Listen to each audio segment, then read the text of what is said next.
Welcome to the affiliate interview series by StatStrome. Our next guest is Benjamin Truman, who's the co-founder of MediaTroopers. And aside from talking about the US iGaming markets, we also get into the world of mobile marketing. Let's get to it.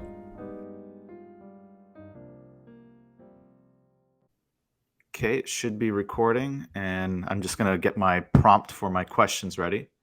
Cool. So if you're ready, I think I've got everything else turned off. Good to go. Okay. Welcome to another affiliate interview series, and I've got a very special guest with me, Benjamin Truman from MediaTroopers. And I'm going to start things off by allowing you to introduce yourself and tell us more about what does MediaTroopers do. So my name is Benjamin Truman, as John said. I have been in the gambling industry for a long time on the other side of the Atlantic, away from North America, mainly in marketing operations for casinos and then marketing agencies. And MediaTroopers is a paid marketing agency in the United States. It's probably one of the largest privately owned at this point.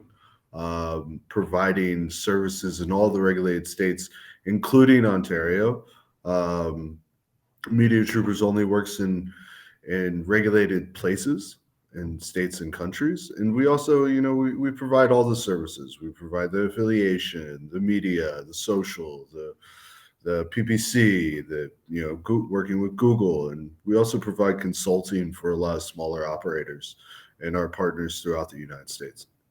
Interesting. So you seem to be involved in mobile marketing early on, and I was wondering, how has that helped your company with where you are today? Well, we're a mobile-first company in a lot of ways. It's really helped us grow. It's still an area that most companies struggle with. We saw the launch of iOS 14, and with the launch of iOS 14, it really became harder on the mobile side. It's something that I've been involved in personally since about 2012. So I saw this wave coming a long time. And when we started MediaTroopers, we really focused on mobile first. And not mobile first in the sense that it's a mobile website, but native apps. Well, I guess it's interesting because, I can kind of say I might be guilty in when I design websites, I start with the desktop and then the mobile comes second. So I'm going to make an assumption that you would agree that a lot of people are still operating in the desktop first environment, even though we really have, as consumers, moved over to mobile. Oh, 100%. Most people, especially in our industry, they don't think about it like that. They're thinking, okay, let me get my desktop working. But then you remember that 60 to 70% of your users are using the mobile phone. It's higher in sports betting than it is in iGaming. And you really have to see this focus and this shift in how people think about it. And I would say up until maybe COVID, that was still the thinking. And now you have a lot of people who are racing to kind of catch up, especially on the European side and the European markets. And the American markets, and even in Ontario, it's so mobile first. Everything, guys want to sit on their couch and place a sports bet. They don't want to go onto a website. And I think now there's kind of that shift in thinking okay, we need to make sure everything's mobile responsive. We need to make sure our product and our mobile app are good to go. And that's going to take time to even keep shifting. Yeah, very good point. Next question, I want to go back into, the US regulated iGaming market. So were you excited to see everything open up in the last couple of years? And where do you see things today, and especially in the next couple of years? So in sports betting, it's just going crazy. We just had Ohio. I think Katina made a press release today or yesterday saying it was their busiest market. I think everybody I've spoken to, operators, marketers, affiliates, everybody's saying Ohio has been amazing. In the sports betting market, we'll continue to see this. We have Georgia, we have North Carolina, we have Maine going to announce their rules very soon. Massachusetts launching in March. And then the two big ones that everybody's kind of waiting on are Texas and Florida. Florida, if the Seminoles win their court case, which I think, depending on who you ask, will say yes or no. In Texas, whether or not they're going to pass something, which I think with Jerry Jones and the money in Dallas and everything else, and the Cowboys and the amount of money and Tim Ferretti and all those guys, I think you'll see sports betting. But iGaming is the thing that I think everybody's now starting to see. And the first domino to fall will be New York. I mean, I think everybody's in agreement that the governor of New York will give out 3 licenses. They'll probably be mobile first, as Caesars would like a license, but they have to build in Times Square. It won't happen overnight. So if you give them a license, they have to go mobile first. Maybe Indiana will go, Colorado possibly. But I think you're starting to see this movement towards iGaming. So sports betting will continue to go. It's always the first mover and then iGaming. But it's been great to see it. I don't think anybody expected it. But we've seen the numbers, and Maryland numbers just announced today, 438 million wagered in the first month. So, these are incredible numbers, and everybody needs tax dollars today. Yeah, that's massive, and that's interesting growth. So my next question is going to segue to, it's still iGaming, but I think one aspect or one vertical that's kind of neglected is online lotteries. And we're talking about mobile first, and it's kind of like mobile plus lottery sounds like this should be a sure thing. So just kind of wondering what your take on online lotteries are. I think it's going to be interesting to see what jackpot.com is able to do in Texas. I mean, yesterday they announced this whole breakthrough in Texas with the Dallas Cowboys and launching the first online kind of product for online lotteries in the US. The biggest problem with lotteries is it's still somewhat connected to the federal government. So it's really hard to say whether or not it will move as quick as everybody thinks, because there's still some aspects of the federal government involved. Obviously, the state lotteries have a lot of say. They're doing sports betting and everything else. But because of this aspect of I think it's, the Wire Act here, we're having an issue with lottery. How do they transfer money and everything? It's what we had with poker. I mean, only recently there are people in Michigan allowed to play with people in New Jersey in poker rooms online. The same thing here in lottery. Here you have Powerball. It's offered in 30 states plus. It's going to be difficult, but Texas with jackpot.com, very interesting. Let's see where it goes. If it's a success, I think you'll see more movers in the lottery. It's just, did somebody win Mega Millions? I don't know if they did. I think it's like 800 million now. I can tell you, when I was in New York a couple months ago, it was like 1.6 billion for Powerball. And of course I played. I mean, I didn't even come close, but everybody plays. The lady standing in front of me with the Birkin bag was playing in Manhattan. Everybody plays. It's just, you have a lot of movers here and shakers in different jurisdictions and the government. And that's the great thing about sports betting and iGaming. The Supreme Court said it's a state issue. They haven't done that necessarily with lottery. So I think it will be a little bit slower. Yeah, I think you're right. Like, I mean, most people should understand that a lot of lotteries around the world are tied into a state or a province, or like the actual national gaming regulation. So I think what we see in the US is maybe the slow adoption to go, okay, how can everyone else get involved? Like, are there affiliates involved? And we see a lot of paid media getting connected with lottery because, like you said, when things hit $1 billion, it sells itself. But of course, they obviously want to have more ads there. But I think this is probably maybe the last low-hanging fruit, where can affiliates get involved, and can companies like jackpot.com get involved, where I think you're right. If that becomes a big deal, this becomes a pure copycat recipe or formula for, what could this look like in other states? But when it comes to online and online gambling and online sports and product and things like that, we are very much behind the Europeans.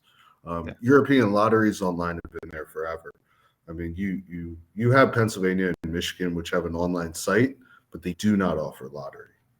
Which gaming conferences are you looking forward to the most this year? Oh, well, first coming up is ICE. I mean, it's the granddaddy of them all, as we like to say, who's been in the industry for a long time. ICE is a lot of fun. Then you have LAC, which is obviously attached to it. After that, we have iGaming Next. Those guys have done a great job putting together a different type of conference. Then you have SBC North America, and then later on you'll have, we have IGB in Amsterdam, and We have GDE, and let's not forget the one that I'm really NIGA. You know, Okay. I've always preached this and said, look, the one thing that the big commercial American players don't realize is when the Native Americans decide to enter sports betting and casino online, it's going to become a different playing field and ball game. You know, some of these Native American tribes, the amount of money that they have, or some of them have 5,000 slot machines. That's insane. There's more slot machines at some Native American tribal casinos than there are in some Vegas casinos. So I'm looking forward to NIGA, obviously, in March. And need to plug my friends at the Oklahoma Indian Gaming Convention in July, end of July, early August. So, I'm looking forward to all those. And then we get a little bit of a slowdown after GDE, which kind of like the end of it all. But those are kind of the schedule of the year. You have some other ones small, but for our sake, it's ICE, SBC, NIGA, and then going in GT and iGaming next, and things like this. I kind of look forward to a lot of these shows where it's a really good reason to visit a lot of different American cities and kind of experience some of these conferences, which are, I find all of them are getting really interesting on their own, especially iGaming Next. The one I want to go to is SBC in Latin America, which is in Miami. But we don't do much in Latin America. I just want to go to Miami. It's Yeah, always nice weather in Miami. it's a good excuse. Yeah, it's always. And so last I've got is, how do you think affiliates could differentiate themselves from the thousands of new sites that kind of look the same, especially when people are kind of looking at this industry going, where do I start? Or, what is my roadmap? Look, I think you're going to see two big focuses in the industry this year. One of them will be on the regulatory side, which we're already seeing in Ohio. The advertising, how that's working out. I think states like New York will start to regulate the affiliates, which will push a lot of people out. So the first thing will be on the regulation side and the messaging. I think the industry needs to do a much better job with that. I think we're already seeing it. Obviously, I always give the example, if you go into a casino in Atlantic City or Vegas or anywhere, they still ship in the old ladies to play the penny slot machines. That will never end. But online, it's much easier for somebody under 21 to come on and gamble than it is to walk into a casino. And I think we'll see a shift in some rules there. But the other thing is education. I think it's nice to put up a website and have a review and say this is a great place to go and here's their offer and everything else. But how are you educating the users? How are you bringing people in? Affiliates can differentiate themselves by educating their users, not just slapping up a website and saying, here are the odds, here's everything else. It's really about education and content. And I think that's where, if you want to make yourself different, that's where it is. Find a niche that nobody's in.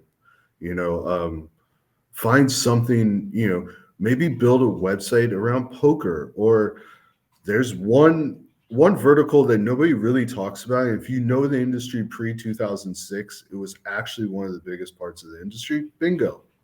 You want to do something that's different. Bingo is massive in Europe. In the United States, it's only offered in Jersey, but that will also come with time. There are bingo halls everywhere. People still like to play bingo. I play bingo with my kids.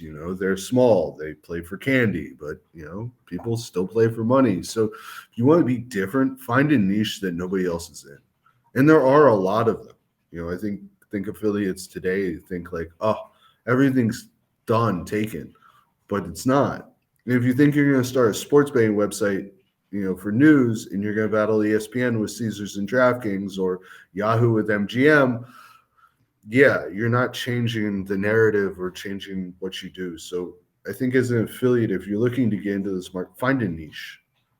Find something that you're very good at that nobody's doing, and there's a lot of them, by the way. I think you're definitely on point where, bingo is a topic that people are neglecting, and especially for America. I mean, this is pretty much, being from Canada, it's kind of like bingo is almost normalized as like a gaming product.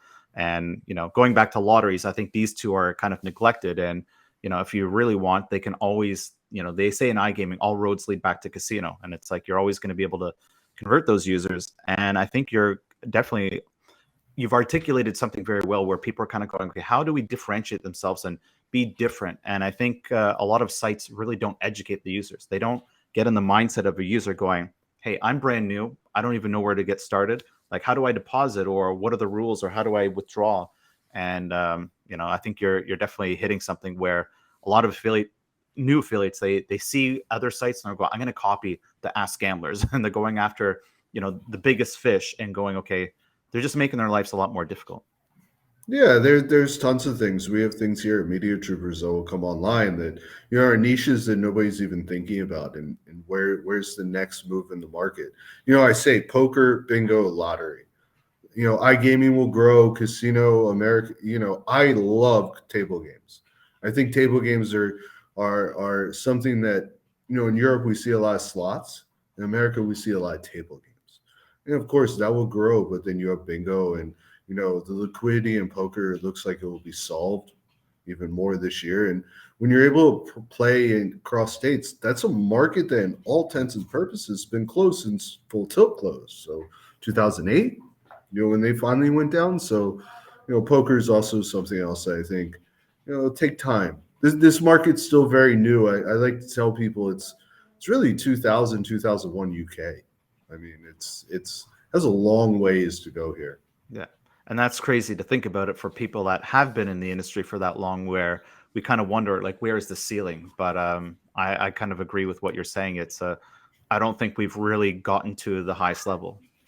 Yeah, exactly.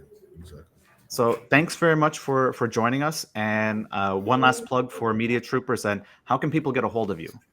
So you can come onto our website and contact us there. Obviously, you can find us on LinkedIn, myself and my business partner, Sam Siegel, or anybody in our staff.